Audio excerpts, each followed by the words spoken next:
46 000. Voilà le nombre de travailleurs étrangers que le gouvernement provincial projette de faire entrer annuellement d'ici 2029. Pour la Fédération des chambres de commerce du Québec, la cible annuelle prévue par le gouvernement provincial est une catastrophe annoncée pour les entreprises frappées par la pénurie de main-d'œuvre. Si aujourd'hui, ça va être difficile, ça va être encore plus difficile dans 1 an, 2 ans, 3 ans, de trouver des gens pour faire fonctionner nos entreprises dans nos différentes régions. Il s'agit d'un scénario qui laisse entrevoir des impacts négatifs dans la région alors qu'il y a actuellement près de 4 000 postes vacants. Donc, on a des entreprises comme Métal Marquis, par exemple, en Abitibi, qui sont affectées par ces restrictions-là. Et quand on diminue le nombre de travailleurs qui sont disponibles, bien sûr, on perd des contrats parce qu'on n'est pas capable de les honorer, parfois des contrats à l'exportation. On réduit la production, on réduit les quarts de travail. Alors, éventuellement, c'est une diminution de l'activité économique de nos entreprises qui va se produire. Et selon des données du ministère de l'Emploi, le nombre de postes à combler atteindra un seuil important d'ici 10 ans. Quand on regarde le nombre de départs à la retraite, là, le ministère de l'Emploi évalue que d'ici 10 ans,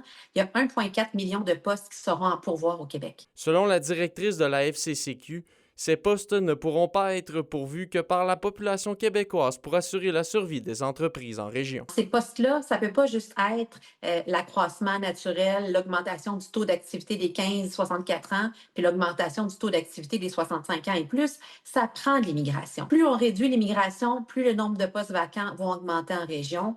La Fédération des chambres de commerce du Québec participera cet automne à la consultation du gouvernement pour présenter son mémoire en lien avec ces demandes. Olivier Morin pour RNC Nouvelles.